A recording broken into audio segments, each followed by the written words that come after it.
Assalamualaikum warahmatullahi wabarakatuh.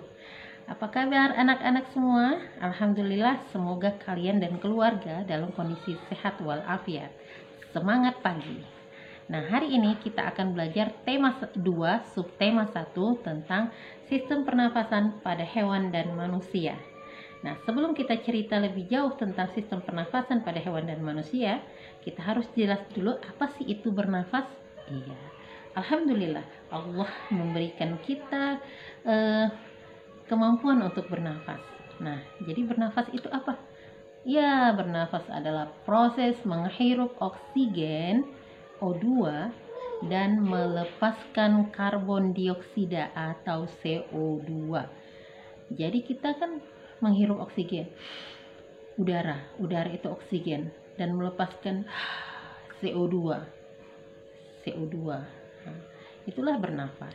Nah, alhamdulillah. Jadi Allah melengkapi kita dengan sistem pernafasan. Jadi tidak hanya satu organ tubuh kita yang kita gunakan untuk bernafas, tapi ada banyak. Makanya dia disebut dengan sistem. Nah, sistem pernafasan pada hewan dan manusia itu berbeda. Bahkan di hewan sendiri, sistem pernafasannya juga berbeda-beda, tergantung tempat tinggalnya di mana. Nah, nanti kita akan bahas satu persatu tentang sistem pernafasan ini. Nah, sekarang kita mulai dari sistem pernafasan pada hewan. Pernapasan pada hewan. Seperti manusia, hewan juga bernapas untuk mengambil oksigen dan membuang karbon dioksida. Namun sistem pernapasan pada hewan berbeda dari manusia. Bahkan sistem pernapasan pada hewan pun berbeda-beda sesuai dengan jenisnya. Nah, berikut jenis-jenis sistem pernapasan pada hewan.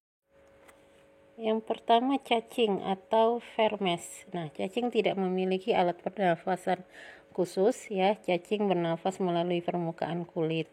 Nah, kulit cacing itu selalu basah dan berlendir untuk memudahkan penyerapan oksigen dari udara. Adapun alur dari sistem pernafasan pada cacing, udara masuk melalui kulit, lalu oksigen diikat oleh darah yang mengandung hemoglobin, lalu diedarkan ke tubuh dan CO2 keluar dari kulit. Yang kedua, serangga atau insekta. Nah, alat pernafasan dari serangga ini adalah trakea. Nah, trakea itu sendiri adalah sistem tabung yang memiliki banyak percabangan di dalam tubuh. Nah, cabang-cabang dari trakea itu disebut trakeola. Adapun sistem pernafasannya, udara memasuki trakea melalui pori-pori kecil yang disebut dengan spirakel. Nah, kemudian ke pembuluh darah udara kecil. Lalu CO2 mengalir ke trakeola. Nah, dari sini CO2 dikeluarkan melalui spirakel. Yang ketiga adalah ikan. Alat pernafasannya insang. Nah, insang ini berbentuk lembaran tipis berwarna merah muda dan selalu lembab. Insang terdapat tepat di belakang rongga mulut pada kedua sisi kepala ikan. Biasanya insang dilindungi oleh selaput rangka yang disebut dengan tutup insang atau operculum.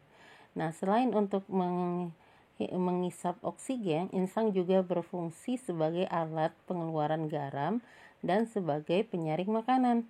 Nah, alur sistem pernafasan pada ikan, pada proses inspirasi, penghirupan oksigen, mulut terbuka dan segala bersamaan air masuk ke dalam mulut. Oksigen diikat oleh darah di pembuluh darah insang. Nah, pada proses ekspirasi atau pengeluaran CO2, operculum terbuka, lalu CO2 keluar dari insang. Yang keempat, alat pernafasan pada hewan amfibi. Hewan amfibi yaitu hewan yang hidup di darat dan di air. Nah, saat masih kecebong, katak ini bernafas dengan insang.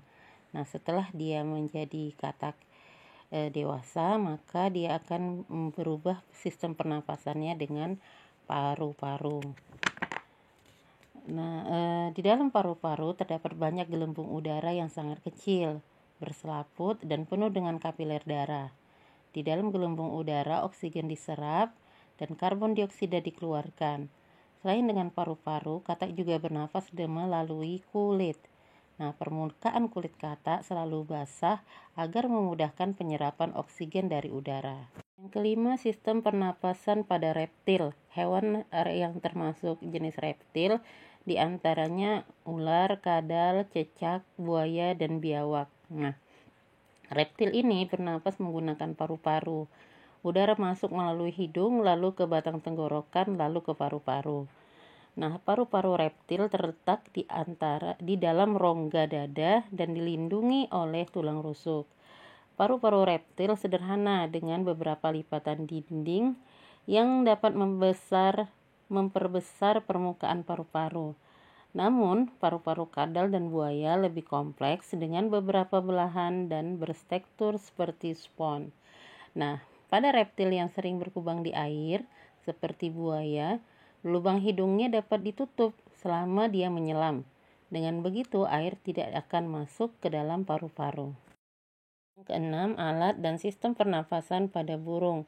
Burung bernafas dengan paru-paru.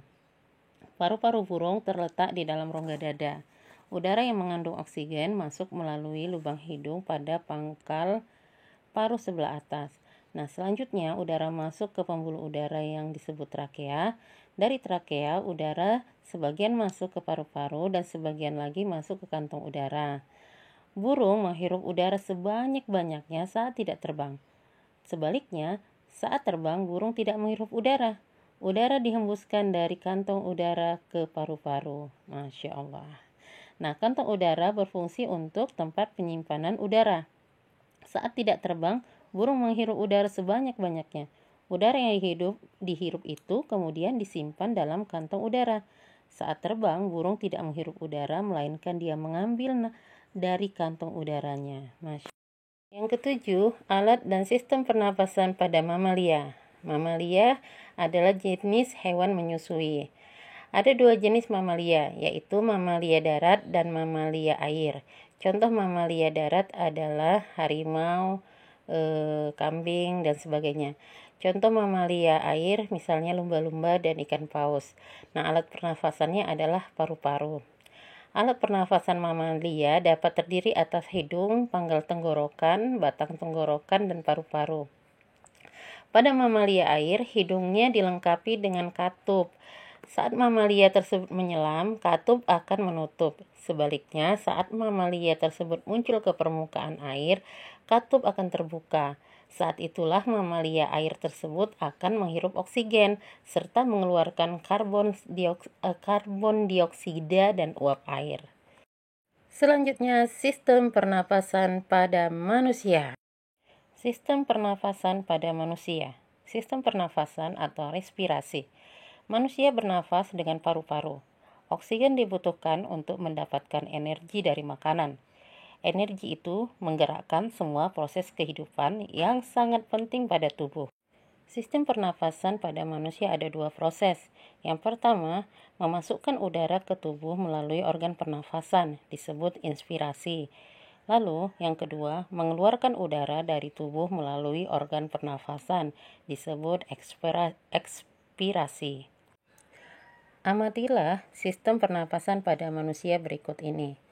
Organ-organ pernafasan manusia terdiri atas hidung, faring, laring, trakea, bronkus, bronkiolus, dan paru-paru atau alveolus. Yang pertama, hidung. Udara masuk melalui lubang hidung ke dalam rongga hidung. Di dalam rongga hidung terdapat rambut-rambut pendek dan tebal untuk menyaring dan menangkap kotoran yang masuk bersama udara. Selain disaring, udara yang masuk dilembabkan oleh selaput hidung. Yang kedua, faring.